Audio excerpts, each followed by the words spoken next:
नमस्कार दोस्तों। पिछले अध्याय में हमने कार्य का रहस्य सीखा था, यानी काम को बिना आसक्ति, आनंद और धैर्य के साथ करना। आज हम बात करेंगे कर्मयोग के सबसे गहरे सिद्धांत पर, अनासक्ति। स्वामी विवेकानंद कहते हैं, जब तक हम किसी चीज से बंधे हुए हैं तब तक हम पूरी तरह स्वतंत्र नहीं हो सकते, और सच्चा आत्मत्याग तभी है जब हम अनासक्त हो जाएं। पहला, आसक्ति क्या है? आसक्ति का मतलब है किसी व्यक्ति, वस्तु, स्थिति या परिणाम से ऐसा जुड़ जाना कि उसके बिना हम अधूरे महसूस करें। ये सिर्फ प्रेम या चाहना नहीं है, बल्कि उस पर हमारी निर्भरता है। आसक्ति हमें अंदर से अस्थिर, भयभीत और कमजोर बना देती है। दूसरा, अनासक्ति का अर्थ गलत न समझे। कई लोग सोचते हैं कि अनासक्ति का मतलब है किसी से प्रेम न करना या भावहीन होना, लेकिन ये सही नहीं है।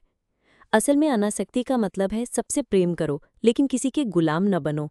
जैसे कमल का फूल पानी में खिलता है, लेकिन पानी उसे भिगो नहीं सकता। तीसरा, क्यों जरूरी है अनासक्ति? आसक्ति हमें भय और दुख देती है, खोने का डर, बदलने का डर। जब हम अनासक्त होते हैं तो हम हर परिस्थिति में शांत रहते हैं, चाहे चीजें रहें या चली जाएं। चौथा, पूर्ण आत्मत्याग। आत्मत्याग का मतलब है मैं का भाव छोड़ना। जब तक मैं, मेरा, मुझे ये भाव हैं, तब तक हमारे कर्म का एक हिस्सा स्वार्थ से भरा होगा। अनासक्ति के साथ किया गया कर्म ही पूरी तरह निस्वार्थ और शुद्ध माना जाता है। पांचवा, उदाहरण, सूर्य की रोशनी। सूर्य सबको रोशनी देता है, अच्छे को, बुरे को, गरीब को, अमीर को, बिना किसी भेदभाव और अपेक्षा के। वो ये नहीं कहता कि तुमने मुझे धन्यवाद क्यों नहीं कहा।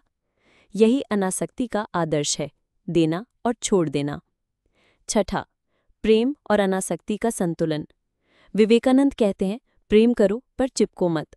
आपका प्रेम ऐसा होना चाहिए जिससे दूसरा स्वतंत्र महसूस करे, बंधा हुआ नहीं। ये प्रेम बिना डर और बिना अपेक्षा का होगा, और यही सबसे शक्तिशाली प्रेम है। सातवां, अनासक्ति और डर का अंत।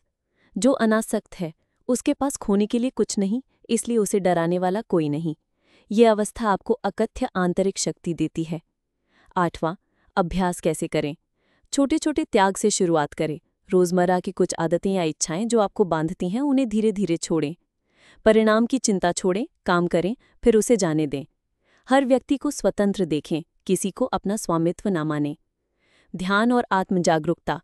रोज खुद से पूछें, क्या मैं इससे बंधा हुआ हूं? नौवां, अंतिम संदेश। अनासक्ति का मतलब है दुनिया में रहते हुए भी मन को दुनिया से ऊपर रखना। यही मन को स्वतंत्र करता है, और यही कर्मयोग को उसकी पूर्णता तक ले जाता है। जब आप किसी भी परिस्थिति में शांति और प्रेम में बने रह सकते हैं, तो आप सच्चे कर्मयोगी हैं।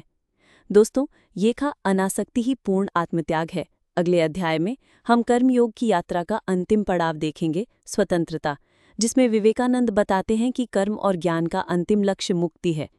यदि आपको ये पसंद आई तो लाइक, सब्सक्राइब करें और कमेंट में लिखें कि आपने अपने जीवन में अनासक्ति का अनुभव कब किया।